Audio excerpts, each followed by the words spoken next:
like a little bit of a pink flare.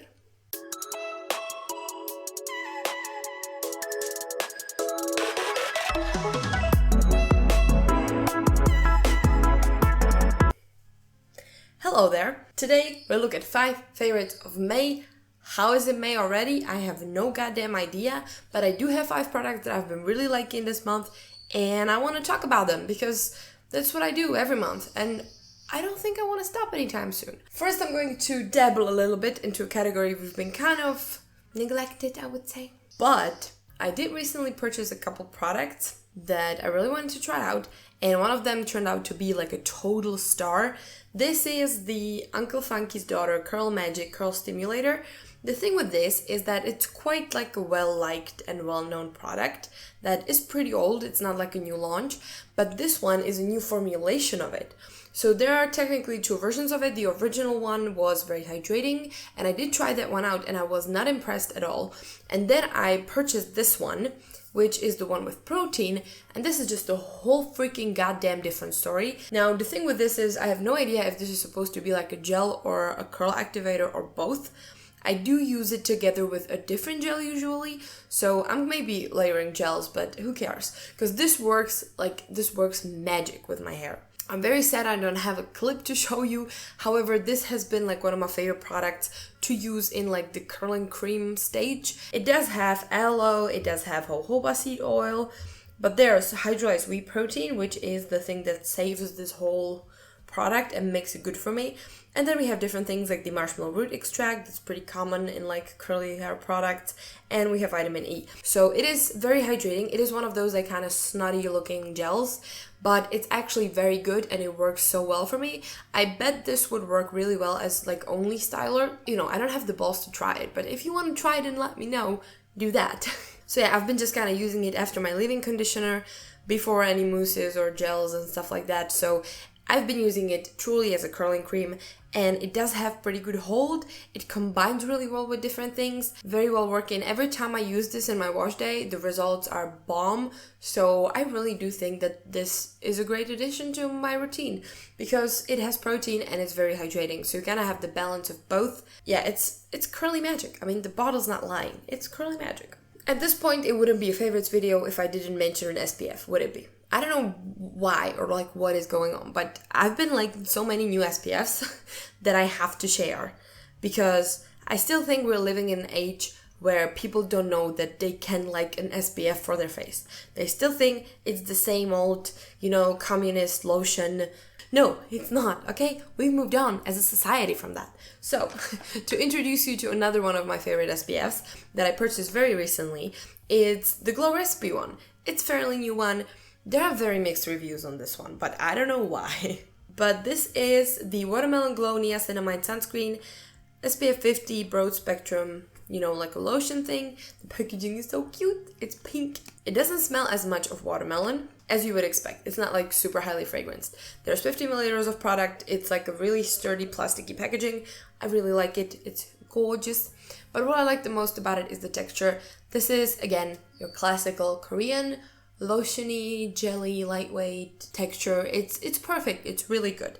It sinks in really fast, but most importantly, this gives me like my peak skin. When I wore this the other day, I decided that I don't want to wear makeup outside because my skin looked so good. Like, that's it. That's like my life peaked there, right there. And it was thanks to the SPF because it seriously made my skin look so beautiful and glowy and smooth and just gorgeous. I didn't want to put anything on it to cover it up. Yeah, this makes my face absolutely stunning. I seriously love it. The glow it gives me, it's not sticky, it sinks in really well. It just makes your face look beautiful and it gives you the protection you need. So seriously, this is really good. One thing I don't like is the price tag. As always, Glow Recipe is expensive. Okay, let me just quickly grab my phone.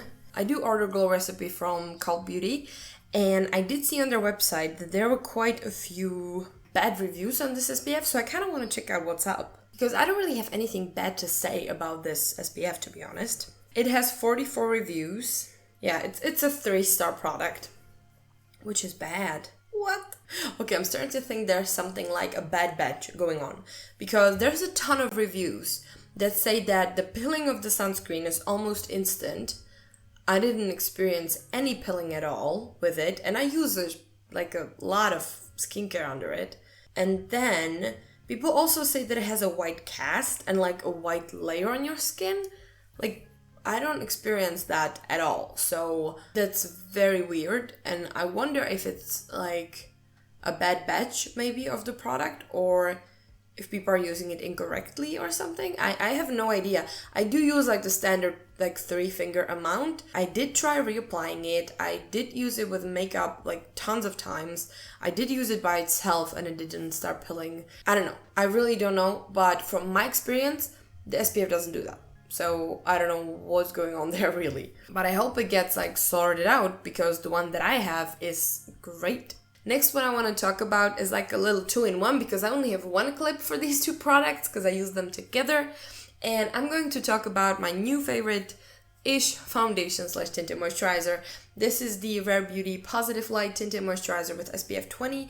This is a fairly new product. It is so nice. It's just such a good tinted moisturizer. It has great glow, it has good protection, the shade match is pretty spot on, it blends really well, it wears really well, it just has everything it kind of, has to have. I'm kind of like a tinted moisturizer enthusiast. I have so many of them, and I feel like the formulations are getting better and better every time something new comes out. And because I'm a big fan of Rare Beauty products in general, I really wanted to test it out, and I must say this is a hit. For me, this is amazing. The coverage is quite light, but as you probably know, that's exactly what I want to go for on the daily basis. I'm wearing it right now. It just gives you the most beautiful glow. It looks like skin. It just gives you like a tiny bit of like sheen. It doesn't give you like a full-on, wet sticky moment. I find it very easy to blend as well. It applies well with everything. It's just such a good tinted moisturizer, like exactly what I look for on the everyday basis. And why do I have another product in the clip? It's because this is my new favorite foundation brush. This is the LYS Foundation Brush, I guess. This is one of the best foundation brushes I've ever used, together with the IT Cosmetics Love SD Foundation Brush. This is so good. Like, the density of this brush is just perfect. Hopefully you can see it in the clip. It really just buffs the foundation so well. It doesn't leave any streaks. It doesn't leave any like weird patches or anything. It just works really, really well with everything I've tried it with. This is my new favorite, and plus it's freaking adorable. Look at that. And the last product is kind of a little bit random, but I feel like I've been putting everything from the new NYX launch into my favorite videos, and that's because the things are so good. And this is just a product I've been using literally like every day, and I didn't really mention it in my favorites, I think. So I wanted to, make that clear. This is a favorite. This is the NYX Thicket Thickening Brow Mascara. This is genius, okay? This is the only thing I need for my eyebrows these days, because first of all, I'm lazy. Second of all, when my hair doesn't look like garbage, I have bangs, so nobody can really see about 60% of my eyebrows. So it doesn't matter what I put on them. And this works really, really well. So this is an eyebrow mascara. I have the shade Taupe. The thing is that it does have like a super thick brush, so it's a little tricky to put on, but I kind of find it, better. The more you do it, the better you get. It is a fiber mascara, so it really makes your brows look super bushy. And that's exactly what I like. So this is just the mascara, nothing else in my eyebrows. It doesn't have too much hold, so if I really want the eyebrows to like stick up and hold like with a glue, I will put on a glue. From like the fiber eyebrow mascaras that I've tried, this one makes the most difference in my opinion. I can really see the eyebrows getting thicker as I apply it. I just find that this is a very good product because, it just works and it's super quick. So that is kind of it. Those are my 5 favorites of the month of May. We have a little bit of everything, but I feel like this trend of having SPF in every video is not gonna die soon, because I already kind of have another one I want to talk about. So thank you very much for watching, consider subscribing, and if you want to see more videos where I talk about my monthly favorites, you can check out the playlist. See ya!